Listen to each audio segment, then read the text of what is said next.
Well, with just 5 days until the 66th annual Logie Awards right here on 7, things are starting to get kind of serious around here. Spray tans are booked, the looks are locked in, and the presenters are prepping their funny one-liners.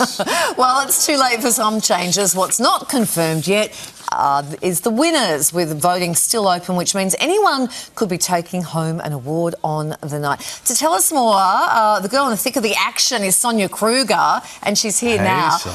Before we won't go deep on the Logies, but can we talk about The Voice? Oh, yeah. It was terrific last night. Yeah, such a great episode, wasn't it? I love the four boys, the boy band. Yes, the 64. Yes. That's right. They are amazing, fabulous singers, dancers. I mean, those boys can do it all. They've got an entourage of mums with them selling merchandise.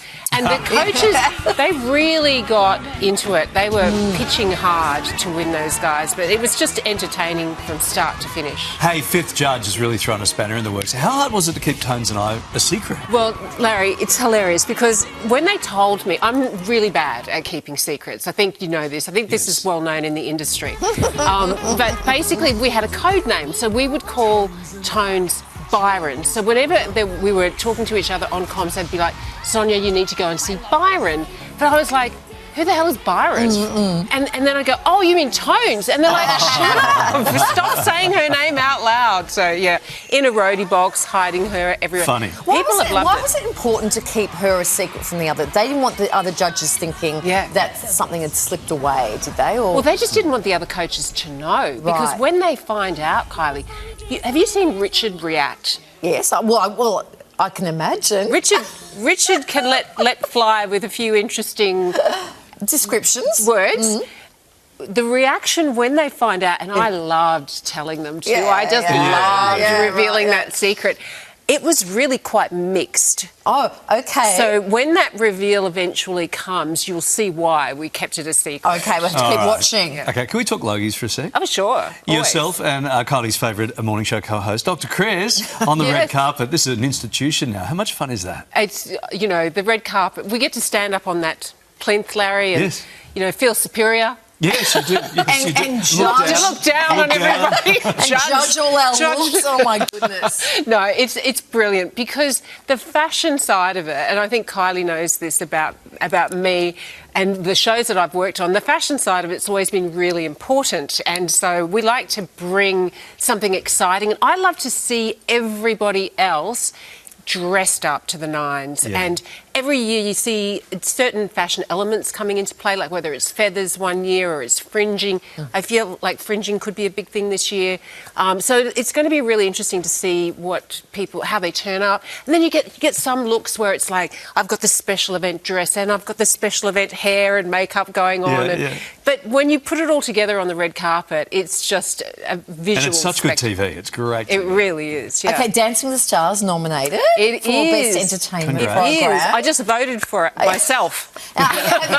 Voted for dancing. A speech prepared, perhaps? No, I have not. It's a tough category, is it? It is. It is a tough category, actually. But you know what? I'm so happy for dancing to be nominated because it's such a great crew of people that work on it. Our executive producer Peter Beck was there right from the start of this show, and it's just been such a great television institution. I think over the years it's brought a lot of happiness to a lot of people, especially my mum. Absolutely. And to me. And to you, Kylie, of course. Yes. And to me. So look at that, yes. It has been traumatic for others, But I tell you what, if we do win, I'm going to outsource that speech to Dr. Chris because he is very good off the cuff. Like you know how some TV presenters are terrible public speakers? Yes. That's me, right? Oh, well. But he's actually a very good public speaker. So Chris can do outsource. Outsource. All right, now before we go, we're going to do a quick fire sort of Logie round. Quick rapid fire thing with you. Now, we don't want you to think just the first thing that comes to mind. Okay. Are you ready? I think so. Oh, I'm having flashbacks to Celebrity Chase now, Larry, so it's making me nervous. Gee, you were good on that too. Actually, somebody asked me whether I had an earpiece in my ear and that people were giving me the answers. Because you were so good. Well, I take that as a compliment. I know. That's right. Great. I'm not as dumb as people think I am. Let's go with this one here. Wait a minute. Logies. We're thinking Logies trivia now. Funniest speech you've ever heard? Yours. I remember writing it and thinking, this is going to be funny when Larry says it. And think Dr. Chris will make a meal out of that. Biggest on-stage blunder? Mine. Oh, Definitely my speech, bad. Moving on. No, biggest fashion faux pas. Probably also one of mine. I do remember wearing something that looked like I was on the set of Finding Nemo. Let's just leave it with that. A few scales. There was some scales. There was a lot of blue ruffles. Oh, okay. Yeah. Which celeb has taken the biggest fashion risk that did pay off? That was great. Oh, wow. Biggest fashion risk that paid off. I'd say sometimes Emily Weir or Poe. Oh, Yeah, yes.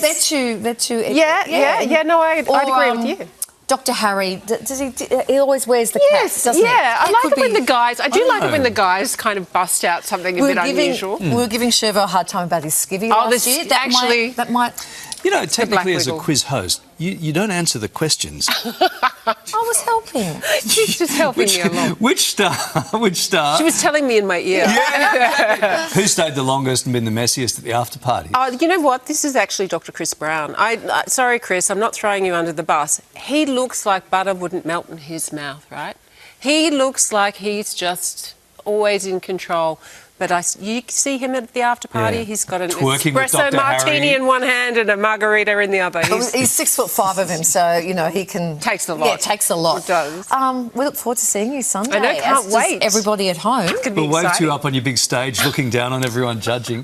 Thanks, Sonia. You can catch Sonia on The Voice tonight, of course, 7:30 p.m. right here on 7 and 7+. And if you'd like to vote for Dancing with the Stars, you probably should. As the best entertainment program, head to tvweeklogies.com.au.